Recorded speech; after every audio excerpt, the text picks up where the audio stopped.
Johnson is going to be here at about 10 after the hour, but I want to thank Senator Johnson for co-leading this roundtable, and he was also involved in the one that we had a couple weeks ago.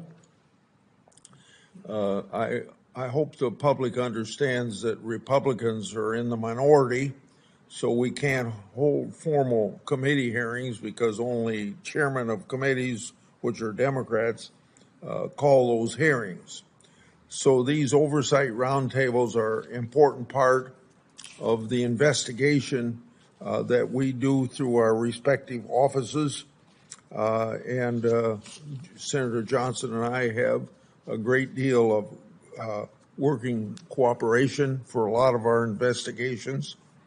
And also for you people that have taken time out of your busy schedule to be here as panelists, I want to thank you for doing that. Three of our witnesses today are what we classify in an official way as whistleblowers. They happen to be Mark Jones, Mike Taylor, and Fred Wynn.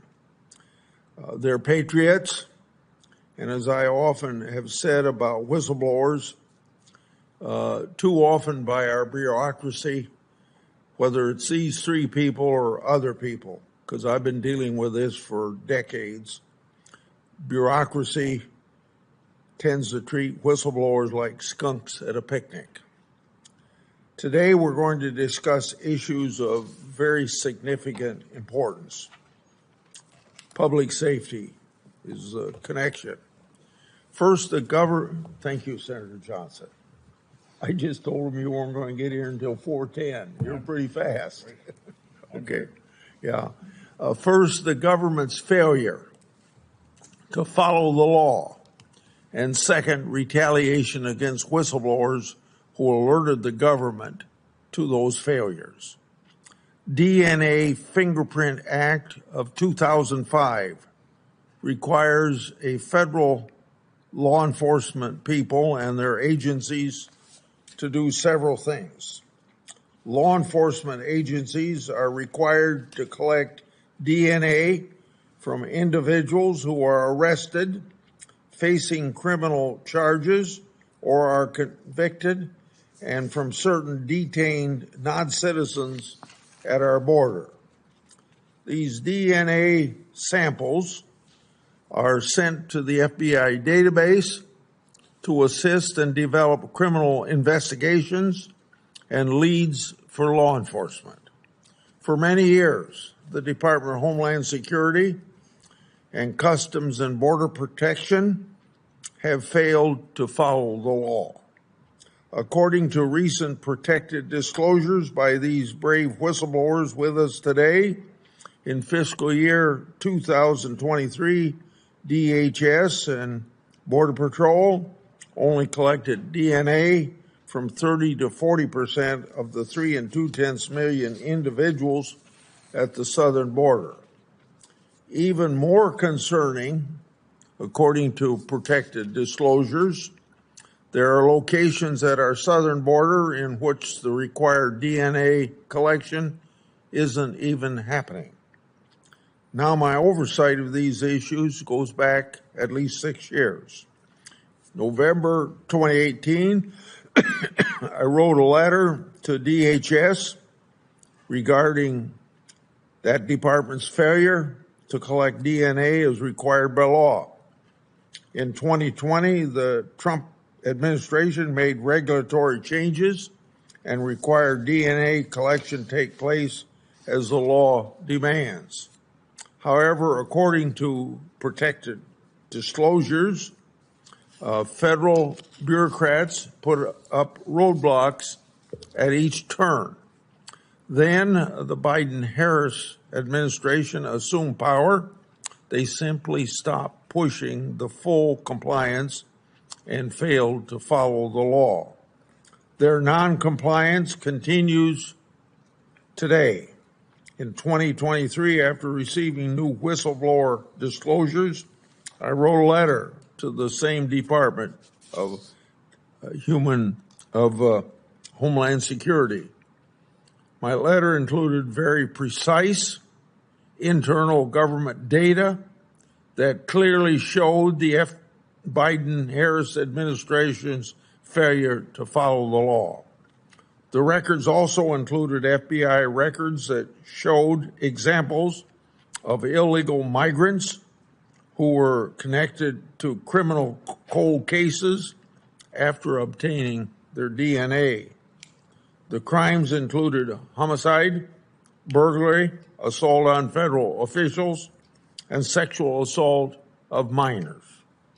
Those records illustrate the importance, very importance, of obtaining DNA at the border. The Biden-Harris administration, Department of Homeland Security, has failed to respond to my letter.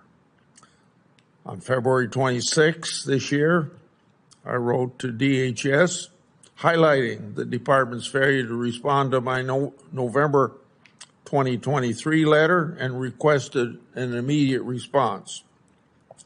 My letter again made public brand new whistleblower disclosures regarding Border Patrol's alarmingly low percentage of DNA samples at our border.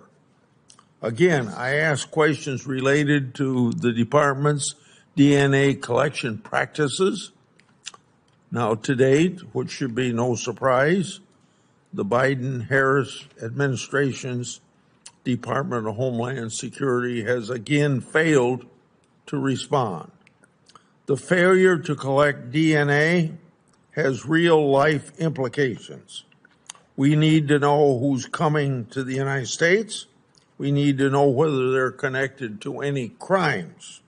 In other words, are they dangerous to our community? This is not a free-for-all.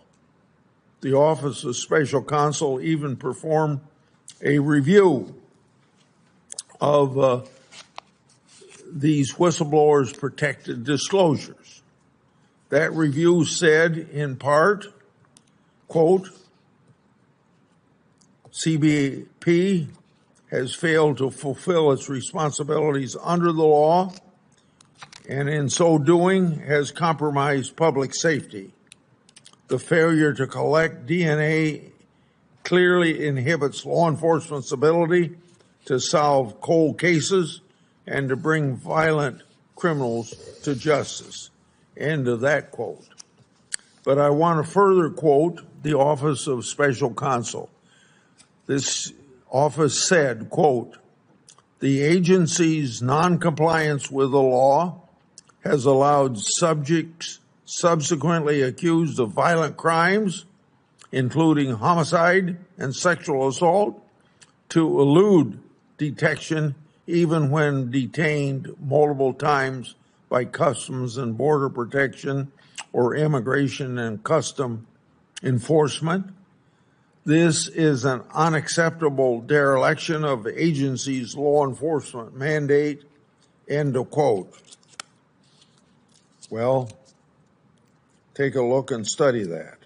An independent third party substantiates these allegations.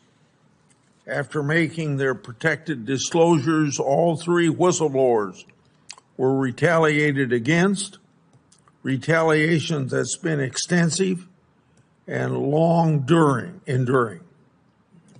From February 2018 through the present, DHS officials have subjected these whistleblowers to significant changes in duties, responsibilities, and working conditions. They suffered an overall reduction in pay, and they have been removed from their supervisory positions. These illegal actions by the government have negatively impacted promotional opportunities. For example, the Office of Special Counsel identified an intentional non-promotion for Mr. Jones. Additionally, in 2022, the Biden-Harris administration, Border Patrol removed credentials, law enforcement authorities, and firearms from Mr. Taylor and Mr. Jones. This resulted in Mr. Taylor losing his law enforcement retirement benefits after 30 years of federal service.